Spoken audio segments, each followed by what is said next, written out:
Chapter 2. During my walk from the train station to my one-bedroom apartment in the South Bronx, I keep one arm firmly clutched around my purse, and the other holding the can of mace stuffed into my pocket, even when it's broad daylight. You can never be too careful in this neighborhood. Today I feel lucky to even have my little apartment in the middle of one of the most dangerous neighborhoods in New York. If I don't find another job soon to replace the income I just lost after Amber DeGraw let me go with no offer of a reference, the best I could hope for is a cardboard box on the street outside the decrepit brick building where I currently live. If I hadn't decided to go to college, I might have saved some money by now, but stupid me, I chose to try to better myself. As I walk the final blocks of my building, my sneakers squishing against some slush on the pavement, I get the sensation that there's somebody behind me, following me. Of course, I'm always on high alert around here, but there are times when I strongly feel like I have attracted the wrong sort of attention. For example, right now, in addition to a prickly feeling in the back of my neck, there are footsteps behind me. Footsteps that seem to be getting louder as I walk. Whoever is behind me is getting closer, but I don't turn around. I just hug my sensible black coat tighter around my body and I walk faster, past a black Mazda with a cracked right headlight, past a red fire hydrant leaking water all over the street, and up the 5 uneven concrete steps to the door of my building. I have my keys ready. Unlike in the DeGraw's swanky Upper West Side apartment building, there's no doorman here. There's an intercom and there's a key to open the door. When the landlady, Mrs. Randall, rented me the apartment, she gave me a stern lecture about not letting anyone in behind me. It's a good way to get robbed or raped. As I fit the key into the lock that always seems to stick, the footsteps grow louder again. A second later, there's a shadow looming over me that I can't ignore. I lift my eyes and identify a man in his mid-20s, wearing a black trench coat, his dark hair mildly damp. He looks vaguely familiar, especially the scar over his left eyebrow. I live on the 2nd floor, he reminds me when he sees the hesitation on my face. 2C? Oh, I say, although I'm still not thrilled about allowing him inside. The man pulls a set of keys out of his pocket and jiggles them in my face. One of them has the same etchings as my own. 2C, he repeats, right below you. I finally give in and step inside to allow the man with the scar over his left eyebrow to enter my building, considering he could easily push his way in if he wanted. I lead the way, trudging up the stairs one by one, as I wonder to myself how the hell I am going to pay the rent next month. I need a new job. Now. I had a part-time gig bartending for a little while, and I stupidly gave it up because babysitting for Olive paid so much better and the last-minute scheduling made juggling the second job difficult.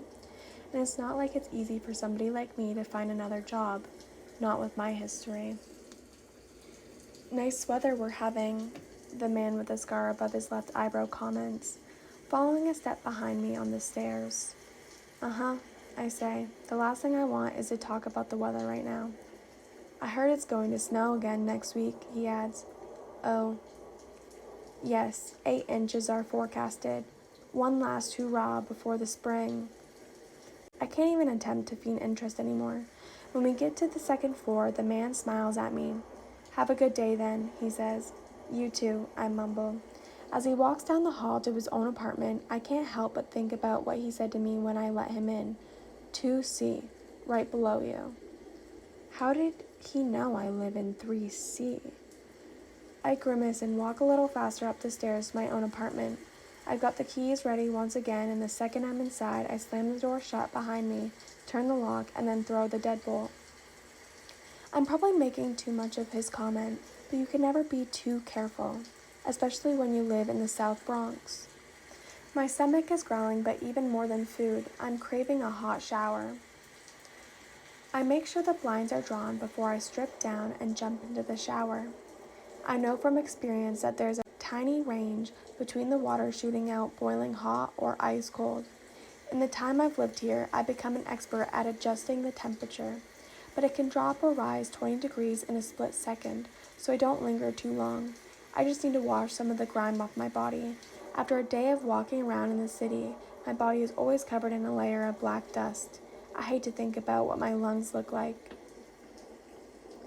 I can't believe I lost that job. Amber relied on me so heavily, I thought I'd be good at least until Olive was in kindergarten, maybe longer. I was almost starting to feel comfortable, like I had a steady job and an income I could rely on. Now I have to search for something else, maybe multiple other jobs to replace that one. And it's not as easy for me as most people. I can't exactly put an ad up on the popular childcare apps because they all require a background check. And as soon as that happens, any job prospects are off the table. Nobody wants somebody like me working in their home. At the moment, I'm a bit short on references because for a while, the cleaning jobs I took weren't executive cleaning only. I used to do another service for several of the families I cleaned for, but I don't do that anymore. I haven't in years. Well, no point in dwelling on the past, not when the future looks so bleak. Stop feeling sorry for yourself, Millie. You've been in worse situations than this and come out of it. The temperature in the shower abruptly plummets, and I let out an involuntary shriek. I reach for the faucet and shut the water off. I got in a good 10 minutes. Better than I even expected. I wrap my terry cloth bathrobe around me, not bothering with a pair of slippers. I track little wet footprints into the kitchen, which is just an offshoot of the living room. In the DeGraw's Uber apartment, their kitchen and living room and dining room were all separate spaces.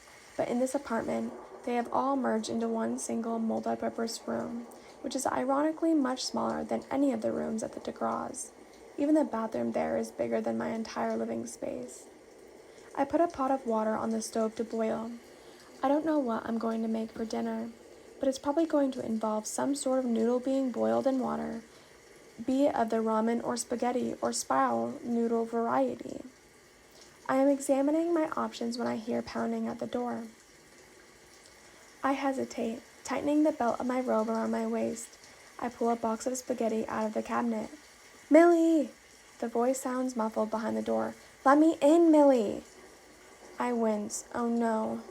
Then, "I know you're in there!"